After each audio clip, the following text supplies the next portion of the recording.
Buenas tardes. Bienvenidos al noticiero Maranata que transmite todos los días desde sus estudios en Radio Jerusalén. Shalom. Hoy es el segundo día antes de la Pascua. Para nuestros oyentes judíos, este es el día 13 del mes de Nisan, en tanto que para nuestros oyentes del siglo XXI, hoy es el martes 15 de abril. Enviamos un cordial saludo a quienes nos escuchan en toda Latinoamérica en el siglo XXI. Sabemos que están pasando por tiempos difíciles a causa de la violencia, la injusticia y la corrupción, pero no se desalienten. Recuerden las palabras que el rey David escribió: Adonai Roí lo exar, el Señor es mi pastor, nada me faltará. En lugares de verdes pastos me hará descansar, junto a aguas de reposo me conduce.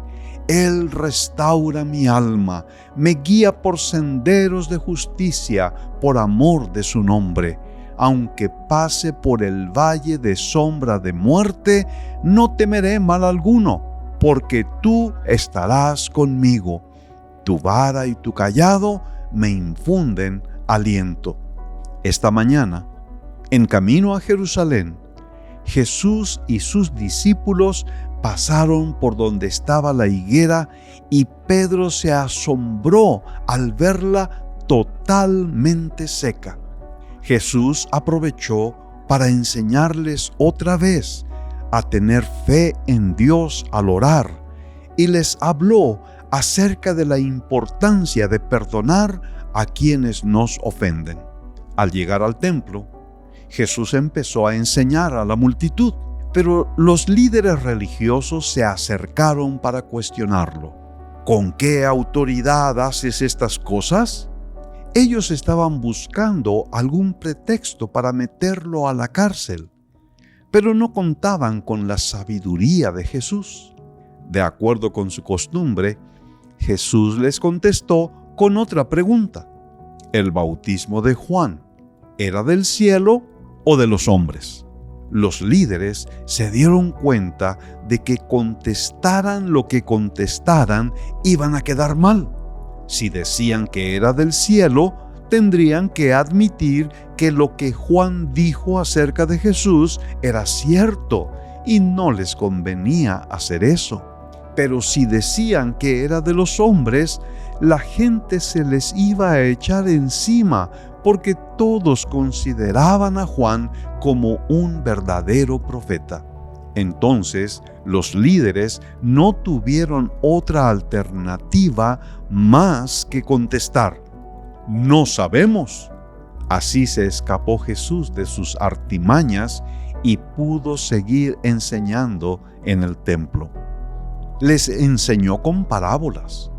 En la parábola de los dos hijos, Jesús reprendió severamente a los líderes religiosos por no hacer caso al llamado de Juan al arrepentimiento. Los publicanos y las rameras, cuando se arrepienten, entran al reino, les dijo, mientras que ustedes se quedan fuera. En la parábola de la viña y los labradores malvados, Dios es el padre de familia, Israel es la viña, el vallado es la ley de Moisés, los labradores son los líderes religiosos. El Padre les envió a los profetas, pero los mataron. Finalmente les envió al Hijo, pero a Él también lo matarán. Aquí, otra vez, Jesús está hablando de su muerte, pero ahora ha agregado un dato misterioso. Dijo que el reino será quitado de los judíos y será dado a otra gente que produzca fruto. Como judíos, no entendemos esas palabras, porque Israel es el pueblo escogido de Dios. Entonces, ¿a qué otra gente se refiere Jesús? ¿Habrá otro pueblo escogido? Quizá nuestros oyentes del siglo XXI tengan la respuesta a este enigma.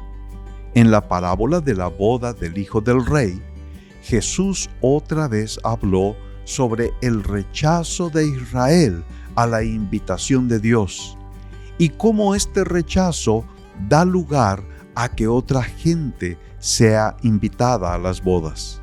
El Rey es Dios y su Hijo es Jesús. Juan el Bautista y los discípulos de Jesús le extendieron la invitación a Israel, pero ellos no quisieron venir. Lucas, nuestro reportero, nos informará en su segundo libro. Lucas, nuestro reportero, nos informará en su segundo libro, que se llamará Libro de los Hechos, que después del rechazo de Israel, que tuvo su clímax en la crucifixión, la invitación se siguió haciendo primero a los judíos, pero ellos la volvieron a rechazar y entonces la invitación se extenderá a todas las naciones.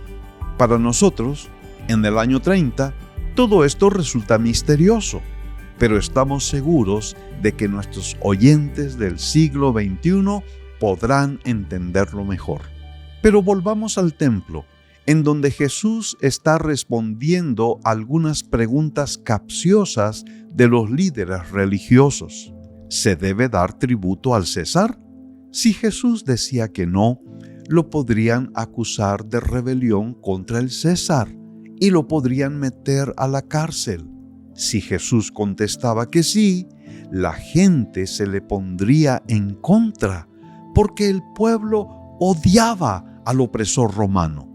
Los líderes pensaron que por fin lo tenían acorralado, pero Jesús los sorprendió otra vez con su sabiduría.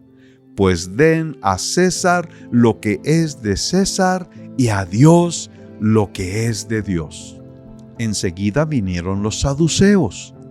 Ellos no creen en la resurrección, ni en los ángeles, ni en los milagros. Ellos le plantearon una pregunta para hacer que la idea de la resurrección pareciera ridícula. Si una mujer tuvo como marido sucesivamente a 7 hermanos, ¿de quién será esposa en la resurrección? Parecía un problema sin solución. En todas las épocas hay saduceos que razonan todo y niegan lo sobrenatural. Pero Jesús les dijo: ustedes ignoran las Escrituras. En la resurrección no hay casamiento como en esta vida. También les dijo: ignoran el poder de Dios. Si Dios creó el universo de la nada e hizo al hombre del polvo de la tierra, ¿no tendrá el poder para levantar a los muertos y darles un cuerpo glorificado? Y para rematarlos, les presentó un argumento bíblico contundente. ¿Por qué se llama Dios a sí mismo Dios de Abraham, de Isaac y de Jacob?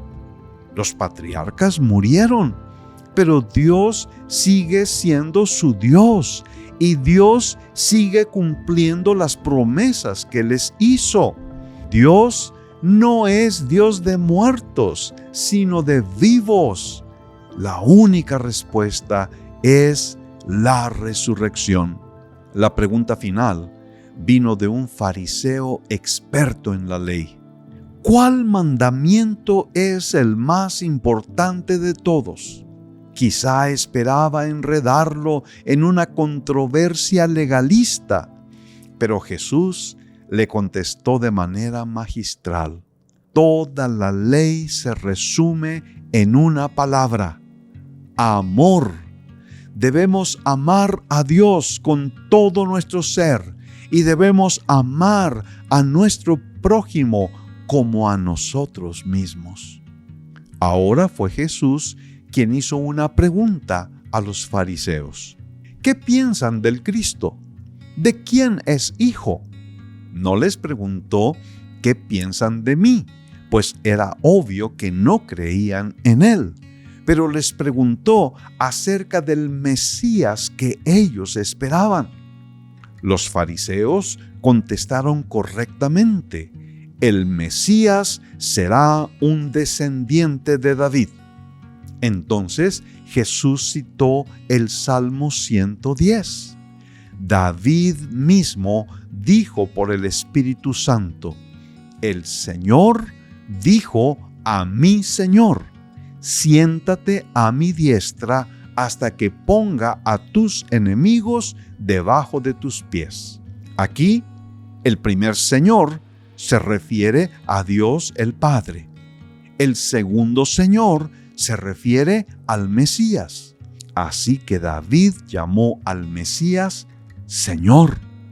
Entonces Jesús les preguntó: si David lo llamó Señor, ¿cómo puede el Mesías ser su hijo? La respuesta de Jesús implica que el Mesías es a la vez el Señor de David y el Hijo de David. Y esto debería llevarlos a la conclusión de que Jesús era a la vez Dios y hombre. Como Dios, Él es el Señor de David. Como hombre, Él es el Hijo de David. Los fariseos se quedaron con la boca abierta. No supieron qué responder. En efecto, nuestros reporteros han verificado que tanto María como José son descendientes de David. Esto demuestra que Jesús es descendiente de David. Pero, ¿es Jesús el Hijo de Dios? Esa es una pregunta que dejaremos a nuestros radioescuchas del siglo XXI. Jesús procedió a condenar fuertemente a los escribas y fariseos. Los llamó hipócritas, guías ciegos, sepulcros blanqueados y generación de víboras. Después de esto, los líderes religiosos ya no tuvieron más preguntas que hacerle al maestro de Galilea. Jesús se tomó un descanso y mientras andaba por el templo, miraba cómo el pueblo echaba dinero en el arca. Había ricos que echaban mucho y pobres que echaban poco. Jesús elogió a una viuda pobre porque dijo: todos ellos echaron de lo que les sobra, pero ella de su pobreza echó todo lo que poseía, todo lo que tenía para vivir.